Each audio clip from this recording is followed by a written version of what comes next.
this follows right into the same thing. Banana Patch. What a lovely name. Banana Patch.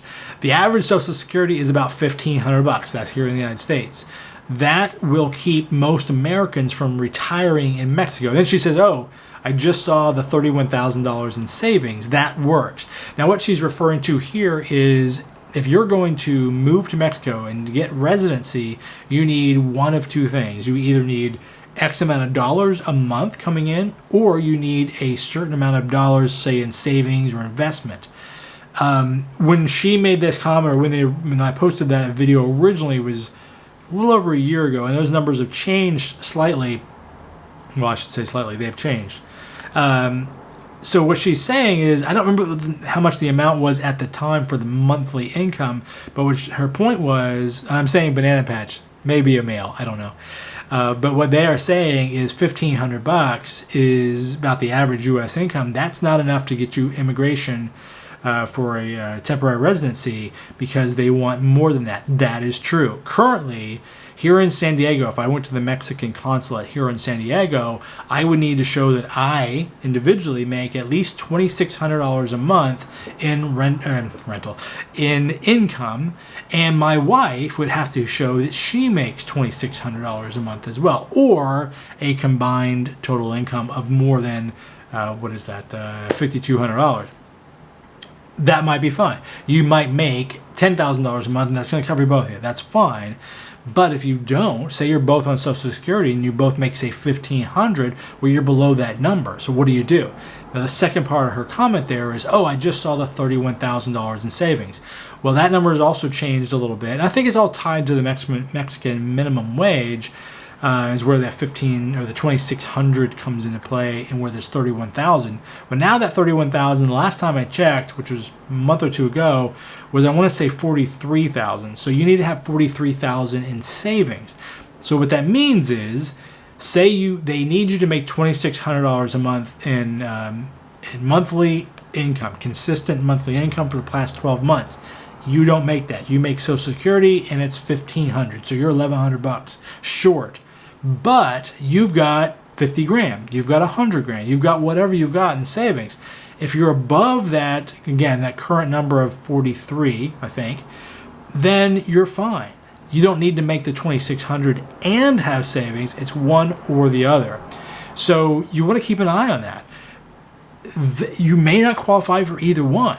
That's unfortunate, but it's a reality.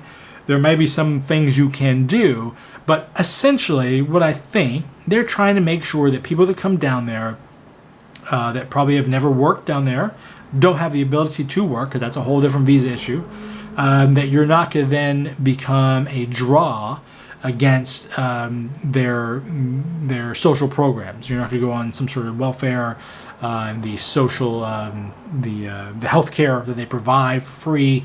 They want you to come down there and be basically self-sustained. And that money, $2,600 a month, is well above what a Mexican minimum wage is, and what the average citizen makes. I want to say the average citizen in Mexico makes $400, maybe $500 a month, and they want you to make $2,600. So you can see they don't want you coming down there with very little income.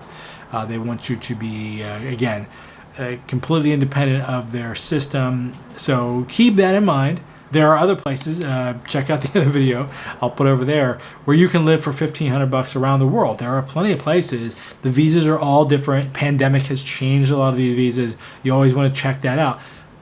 As an expense point, yeah, you can live in Mexico for $1,500, well, expense-wise. The visa might be the tricky thing. So you might want to live down there for 6 months, come back, and then go back and do another 6 months, versus the residency. It's up to you. So Ashley asks, I know she said not to come down there to work, but is that always the case? Now what she's referring to is, again, Casey Leonard from the Yucatan Transitional Services, who says, don't come down there looking for a job. You need to bring your income with you. And is that always the case? Yeah, that's pretty much always the case. She says, I'm a respiratory therapist with a degree and many years of hospital experience here in the U.S. Not to be overly blunt, but it doesn't matter. And that's not because of her ability. It sounds like she's well qualified. But they don't want you coming down there and working. It's just the way it is. It's just the way it is. You need to have a couple different ways. You need to get a visa and this, that, and the other to even work there at all. You can't go down there and just say, okay, I'm going to take 6 months, which is usually what they'll give you, the max that they'll give you, on a tourist visa and work. That is illegal. You cannot do that. You can get the ability to work, but here is the other problem. That's why Casey says you need to bring your income with you. One of the advantages of going to Mexico is it is much less expensive compared to here in the U.S. That's why a lot of people go. Other than the beautiful people and beautiful country that it is, it's way less expensive. That's just a fact of life. But they also pay less, obviously, right? They couldn't just supply and demand. They can't pay $100,000 for this and then charge $400 a month in rent.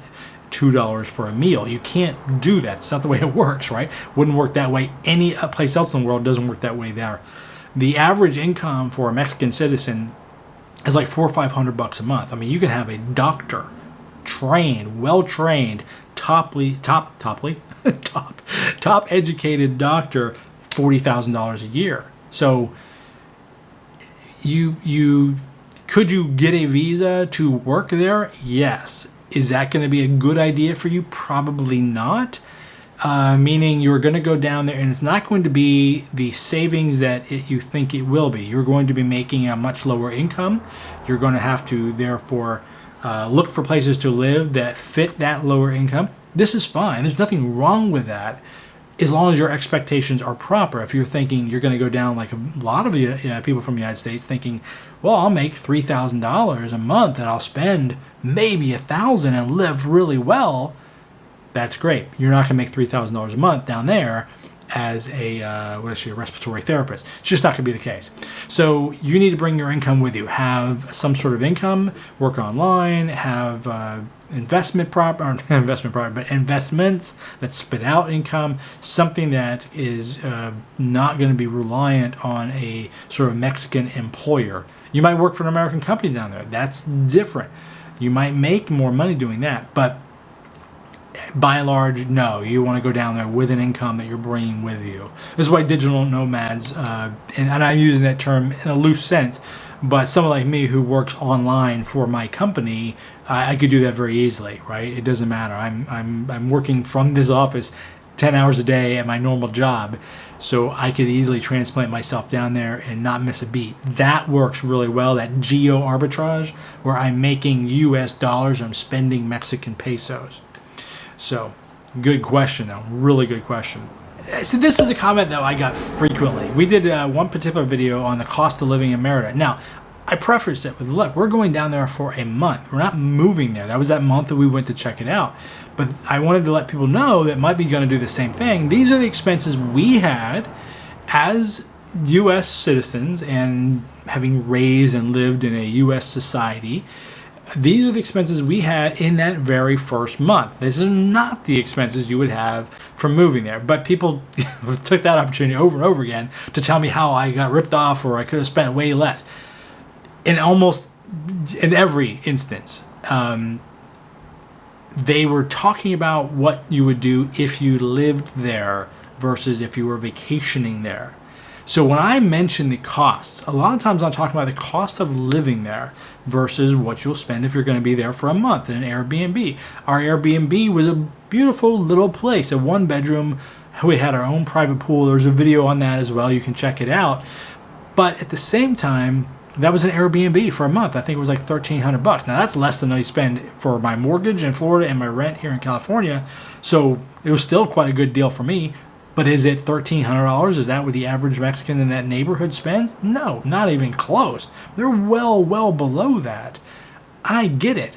He mentioned specifically water. I said I spent 200 pesos on water. He said that's absurd. Okay.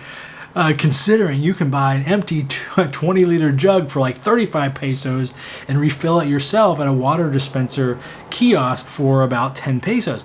That's absolutely fantastic. Where is that? Where do I buy this empty jug? Where is this kiosk? How am I going to get it to and from the Airbnb? I don't have a car. That all makes perfect sense. And if I lived there, I would know that, or I would find that out, and I would eventually change from paying a guy to bring water. But I was there for a month, and there's only so much I'm going to sort of look into in terms of the daily activity. So when you think expenses, realize that, yeah, your first couple months down there, you're going to spend a lot more money than you will your next couple, and then probably more than you're going to spend the next month, couple months after that. And 2 years later, you're going to be living like a local, and everything's going to have a different value. My friend Greg lives in Thailand. I've done a video with him, and he moved there right before the pandemic. And when he got there, he's like me. We met in Florida. We've been friends for years. He thought in terms of dollars. Now he's been there almost 3 years. He thinks in terms of baht, which is the Thai baht.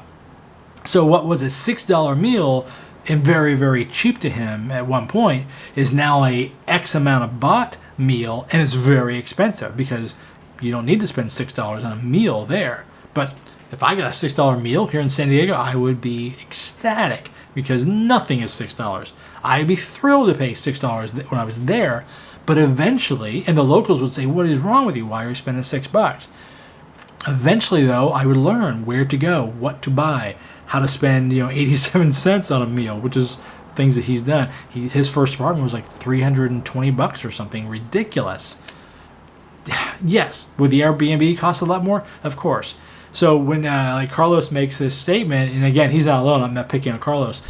We've heard this kind of thing over and over again. And the point is, there's a difference between being a vacation or a tourist and living there.